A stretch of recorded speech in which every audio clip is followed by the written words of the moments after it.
सरफराज के पैर में लगती है और दर्द सीधा अखिलेश यादव जी को उठता है। मैं अगर पुलिस पर गोली चलाएगा तो पुलिस वही करेगी जो पुलिस पे किया। पुलिस या अगर पुलिस के हाथ में ही अगर सारी न्याय व्यवस्था देनी है तो फिर जुडिशरी को खत्म कर दीजिए।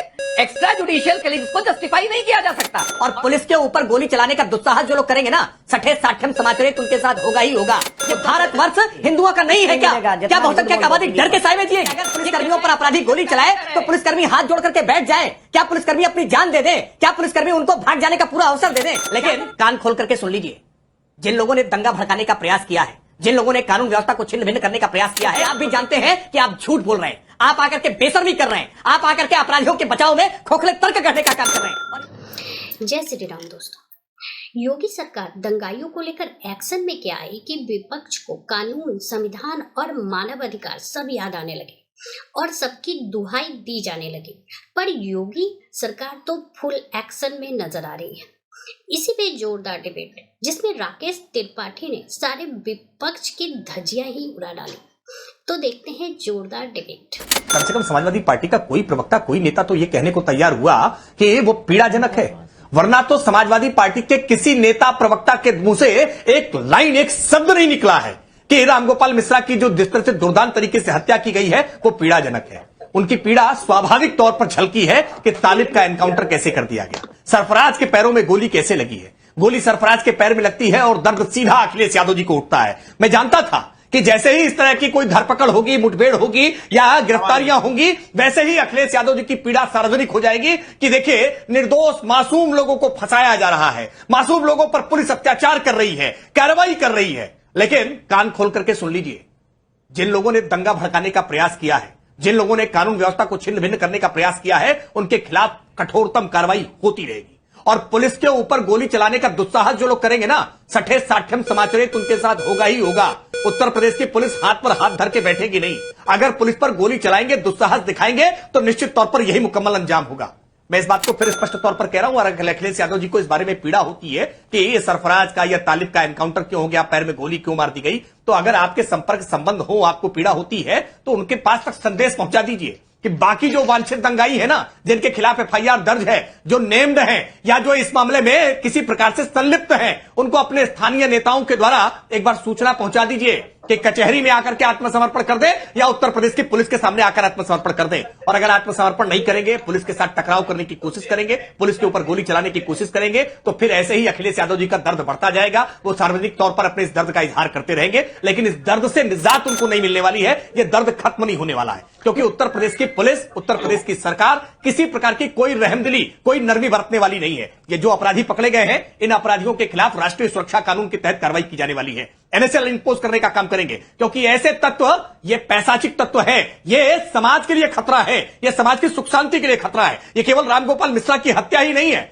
ये डराने धमकाने का प्रयास है कि दुर्गा प्रतिमा विसर्जन का कोई जुलूस लेकर के मत निकलना। यह संवेदनशील क्षेत्र है। और देखिए कैसे अजीज खान भी बताते समय कह रहे थे कि अनहोनी हो सकती है, प्रशासन इस बात की पहले से आशंका क्यों नहीं रखता है। शर्म नहीं आती है ये बात कहते समय? हिंदू वृत्त त्योहार मनाते समय हम हमेशा अनहोनी की आशंका में रहे, हम हमेशा सुरक्षा के संगीनों के साए में रहे। हम अपनी मां भगवती की प्रतिमा का विसर्जन करने नहीं जा सकते हैं, हर्षोल्लास के साथ, गाजे बाजे के साथ। हम गणेश प्रतिमा का विसर्जन करने के लिए नहीं जा सकते हैं, हम कांवड़ यात्रा धूमधाम से नहीं निकाल सकते हैं। ये भारतवर्ष हिंदुओं का नहीं है क्या? क्या बहुसंख्यक आबादी डर के साए में जिएगी? ये कैसी बात करते हैं अजीज खान? एक बार बहुत बड़ी बात है कि हिंदू शोभा यात्राओं में सिर्फ उत्तर प्रदेश नहीं, बिहार, हैदराबाद, कर्नाटक, बंगाल, हर जगह पथराव होता है। ऐसा क्यों? नाविका जी, सबसे इंपॉर्टेंट बात यह है कि इस देश में न्याय देने का काम कौन करेगा? क्या पुलिस से न्याय की आप उम्मीद करेंगे? आप बेसिक चीज समझिए, आपने तो पहले ही किसी को वर्डिक्ट दे दिया। एनकाउंटर्स फेक हो रहे हैं, ये ह्यूमन राइट्स के भी आंकड़े कहते हैं। 188 एनकाउंटर्स जो है वो क्वेश्चन के घेरे में हैं। और आपको बता दूं, सुप्रीम कोर्ट से 23 पुलिस वालों को फेक एनकाउंटर में अभी सजा मिली है। पीलीभीत वाले केस में, इसके पहले तरन तारण वाले केस में पुलिस वालों को सजा मिली। इसके अभी जुलाई में वर्डिक्ट आया है हैदराबाद फेक एनकाउंटर पर, जो है वो 3 पुलिस वालों को सजा हुई। तो फेक एनकाउंटर्स इस देश की एक सच है जिसको हमको आपको स्वीकार करना पड़ेगा। और हमको ये देखना पड़ेगा कि क्या हम ट्राइबल जस्टिस की ओर जा रहे हैं क्या अगर पुलिस के हाथ में ही अगर सारी न्याय व्यवस्था देनी है तो फिर जुडिशरी को खत्म कर दीजिए। एक्स्ट्रा जुडिशियल किलिंग्स को जस्टिफाई नहीं किया जा सकता। और आपके इस डिबेट पर मैं देख रहा हूं लगातार खाली हिंदू मुस्लिम और ये चीजें हो रही हैं। आप बेसिक चीज बताइए, जब गौ मांस के उसमें एक लड़के की हत्या की जाती है, उसमें क्या होता है? क्या उसमें एनकाउंटर किया जाता है? कमलाकर त्रिपाठी जी, कमलाकर त्रिपाठी जी, मैं आपके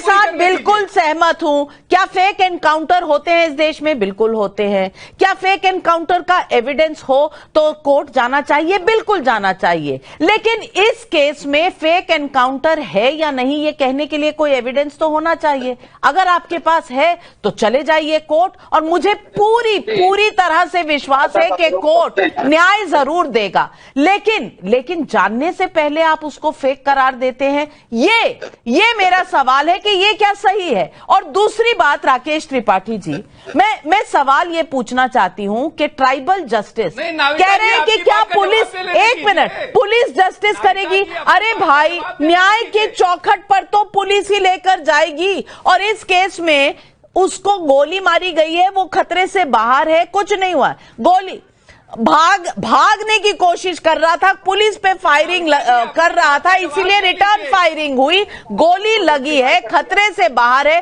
अब न्याय की चौखट पे सारा मुद्दा जाएगा। आपको जल्दी किस बात की है राकेश त्रिपाठी जी? जल्दी किस बात की है? नाविका जी अपनी बात का जवाब कमलाकर त्रिपाठी जी से पूछना चाह रहा हूं। कमलाकर त्रिपाठी जी के पास वैसे तो आंकड़े ठीक नहीं है। कमलाकर त्रिपाठी जी ने बताया कि 184-86 एनकाउंटर हुए हैं, 210 एनकाउंटर हो गए हैं। अब कमलाकर त्रिपाठी जी थोड़ा अपडेट कर लीजिए, जानकारी अभी आपको नहीं है।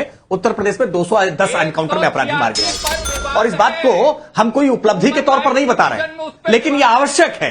क्या करें आखिरकार? आप कमलाकर त्रिपाठी, आप इस सुझाव दे दीजिए। आज जनता जनार्दन के सामने है, आज इस सवाल, पब्लिक का सवाल में बता दीजिए मुझे कि उत्तर प्रदेश की पुलिस पर या देश के किसी राज्य की पुलिस पर अगर अपराधी गोली चला रहे हो, अगर अपराधी हमला करते हो पुलिस पर, तो पुलिस को क्या करना चाहिए? आप बताइए ना कांग्रेस की तरफ से कि कांग्रेस क्या मानती है कि अगर पुलिसकर्मियों पर अपराधी गोली चलाए तो पुलिसकर्मी हाथ जोड़ करके बैठ जाए? क्या पुलिसकर्मी अपनी जान दे दें? क्या पुलिसकर्मी उनको भाग जाने का पूरा अवसर दे दें? क्या करे पुलिसकर्मी? गोली नहीं चलाएगा, गोली का जवाब गोली से नहीं देगा, तो पुलिसकर्मियों को जो गोली अब तक दे रखी है, असलाह दे रखा है, रिवॉल्वर दे रखी है, वापस मंगा लीजिए। आखिरकार ये सजाने के लिए दे रखी है क्या? नेताओं की सुरक्षा में, आप जैसे तमाम नेताओं की सुरक्षा में ये पिस्टल लेकर के और गन लेकर के, कार्बाइन लेकर के केवल उनके वीआईपी कल्चर को बढ़ाने के लिए होगी क्या?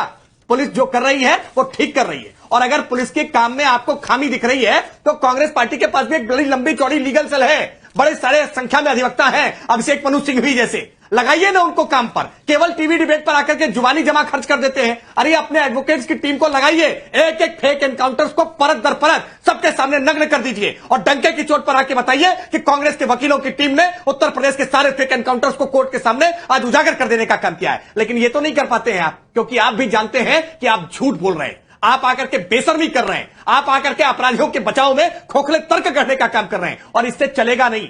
अपराधी अगर पुलिस पर गोली चलाएगा तो पुलिस वही करेगी जो पुलिस पे किया। पुलिस उत्तर प्रदेश के मुख्यमंत्री के गृह नगर में कानपुर के व्यापारी की हत्या करती है।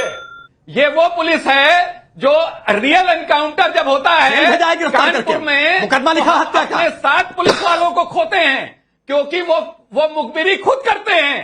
7 पुलिस वाले डिप्टी एसपी के साथ मारे जाते हैं विकास दुबे के हाथ से, और बाद में एनकाउंटर में पुलिस की मार गया है। कमलाकर त्रिपाठी जी, आप तो ऐसी बात कर रहे हैं, आप तो ऐसी बात कर रहे हैं जैसे पहले कभी एनकाउंटर हुआ नहीं। 261 एनकाउंटर में मौतें हुई हैं मायावती की सरकार में, मुलायम सिंह की सरकार में 499 मौतें हुई हैं एनकाउंटर के जरिए। आप तो कह रहे हैं जैसे योगी आदित्यनाथ की सरकार में पहली बार डिस्कवरी हुई है कि भाई एनकाउंटर होने शुरू हो गए। 207 का आंकड़ा, ये आंकड़े मैं आपको बता चुकी हूं। जी सबसे पहले तो आपको बता दूं, चाहे वो किसी हिंदू प्रोसेशन पर हो, चाहे वो बरेली के मुहर्रम के जुलूस पर पथराव हो, चाहे इस तरह की कोई भी घटना हो, वो सर्वथा निंदनीय है। लेकिन एक पुरानी चीज है कि 2 wrongs cannot make a right. तो आप गलत चीज को गलत तरीके से अगर हैंडल करेंगे तो वो सर्वथा, और आप जो कह रहे हैं कि एनकाउंटर पे जाइए, अरे जाना है जाएंगे, इसके एनकाउंटर प्रॉब्लम तो यही है कमलाकर त्रिपाठी जी, मैं आपके साथ सहमत हूं, 2 wrongs don't make a right, लेकिन आप एक रॉन्ग पर तो बहुत बोलते हैं, दूसरे रॉन्ग पर बोलना भूल जाते हैं। इस डिबेट को लेकर आपकी क्या राय है, हमें जरूर बताएं। हमारे साथ जुड़े रहने के लिए चैनल को लाइक एंड सब्सक्राइब करना ना भूलें। Thank you so much.